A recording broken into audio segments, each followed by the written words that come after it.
Hey, what's up? This is Harry Wagner from Harry's Situations, and I got my hands on ARB's Tacoma behind me here. So I'm gonna tell you all about my favorite features on this truck, how I would outfit a Tacoma, what ARB products I would buy first, what things I think you can probably save for later or maybe even skip. And you're gonna wanna keep watching because this has some all new suspension components that you haven't seen anywhere else before.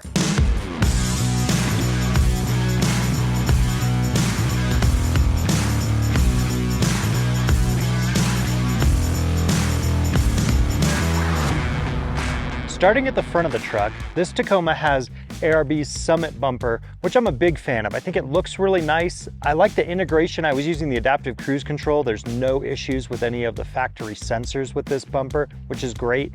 It's filled with a Warren winch that has a Factor 55 Ultra hook on it.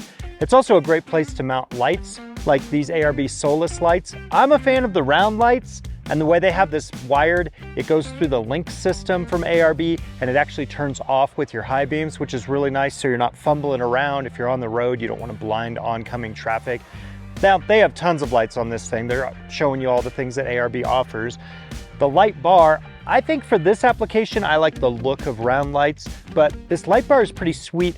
I like how the heat sink on the back actually wraps around the tubing. That's pretty cool. Moving on from there, you'll notice we have this Nitto tire and SCS wheel off the truck. You know I love Nitto tires. This video is actually brought to you by Nitto. This is running a 285/70/17 Ridge Grappler. Great tire for this application. Kind of that hybrid, so all terrain qualities and mud terrain qualities. It works everywhere, just like this Tacoma. That's mounted on an SCS wheel. I have mixed feelings about them, to be quite honest. They're super lightweight, which I love. I think that's great. The back spacing on them, I don't love. They have a lot of offset. They kick the tires out. A lot of people like the look. I find that it makes things rub where they wouldn't otherwise if the tires were tucked in a little more, but a bit of a trade-off there. The reason this tire and wheel is off the truck is because I want to show you ARB's new Old Man Emu. Did I say Old Man Emo? Yes, you did. Okay. The reason the tire and wheel are off of this truck on this corner is I want to show you ARB's new Old Man Emu MT-64 shocks. These are hot off the press, brand new.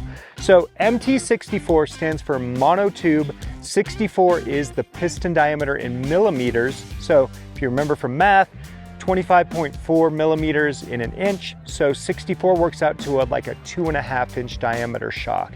Now, there are other 2.5-inch diameter shocks on the market for Tacomas, a lot of them.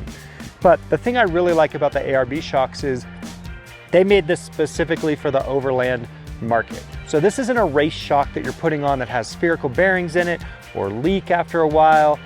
They really put a lot of time and effort into making these so they're reliable, they're gonna last a long time.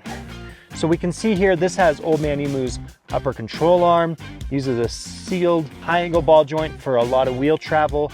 And then these look very similar to like the BP51 shocks from Old Man Emu, but those have bypass technology. These don't. They also don't have reservoirs. So all of that makes it a more cost-effective package. You can notice here that there are little grooves on the shock body. Those allow you to set the height of the coil.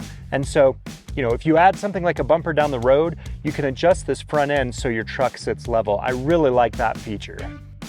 Some other features on this truck, you know, it's got these side tubes. They seem to be popular in Australia.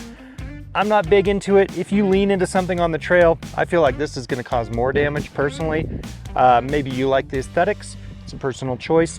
Snorkels, again, aesthetics wise, I don't love them. That said, I am someone who has hydrolocked my engine and it has left me stranded. So there's definitely value to having a snorkel.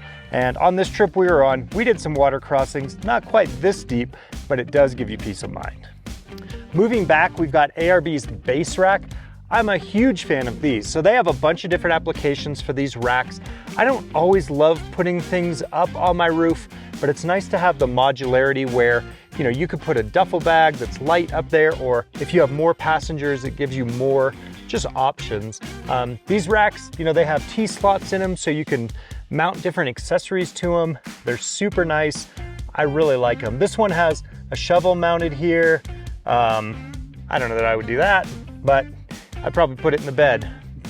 I don't love things hanging off the side of vehicles. My concern is just, you're going down narrow trails with brush, things get caught on stuff, but not everyone goes down trails like that. Moving back, we've got ARB's bed rack, which is really nice, beefy, and it's got another one of their base rack systems that goes on the top of here. And then this has got their Esperance tent on the top. So this is a newer style compared to the Simpson. It's a hard shell that opens up like a clamshell style. They've also got their tread traction boards on here. They've got a high lift mount on the back. You notice we're using the high lift up front. There's recesses in the bumper that make it super easy to use, and that bumper's sturdy enough to use a high lift.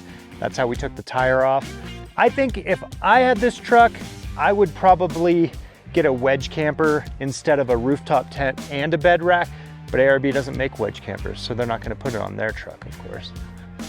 I love ARB's drawer systems. They're one of my favorite things on the market, and this one in particular has their new camp kitchen. So this is something that's been offered in Australia. It's coming stateside, and I really like it. It's got this Dometic 2-burner stove here. You've got a little area where you can wash dishes, and this folds flat and gets stored away when not in use. So this setup I think is super handy to have out on the trail, particularly if you have a family or if you're cooking for multiple people.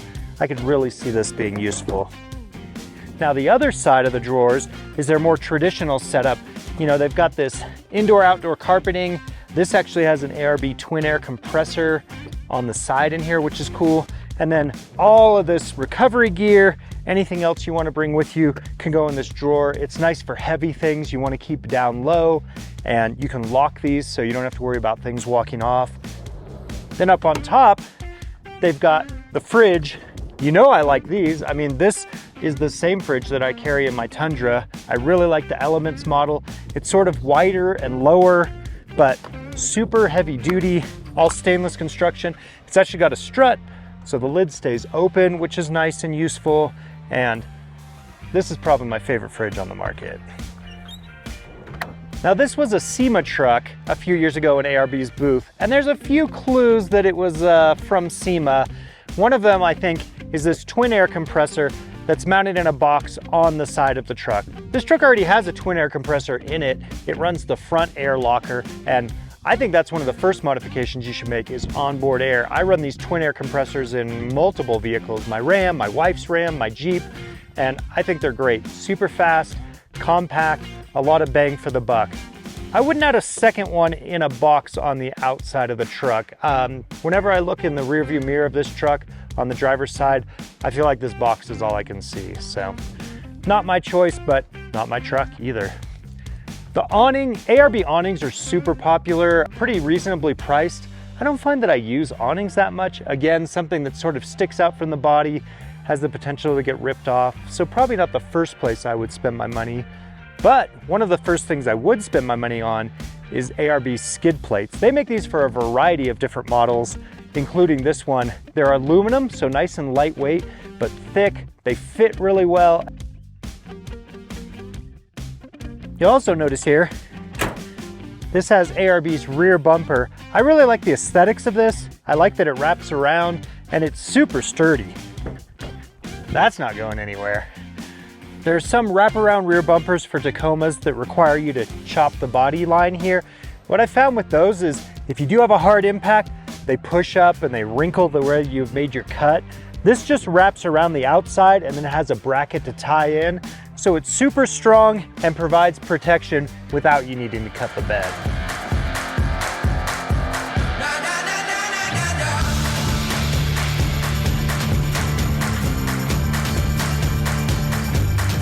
If you're interested in these new MT-64 shocks from Old Man Emu, check out ARBUSA.com. They currently have applications for Tacomas, 4Runners, and FJ Cruisers. Sorry Jeep guys, nothing for you yet, but let them know if this is a shock that you want on your vehicle. I think it would be great on a Jeep. That's it for this episode.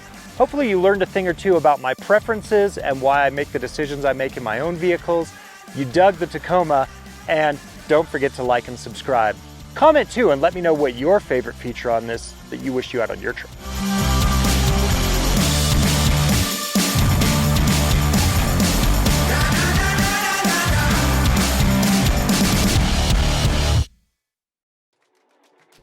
Thanks for watching Driving Line. If you guys like this video, consider subscribing to our channel so you'll never miss any of the content we create here. Whether you're into trucks, Jeeps, imports, domestic vehicles, or anything in between, we are here to fuel your passion. So hit that subscribe button and we'll see you guys next time.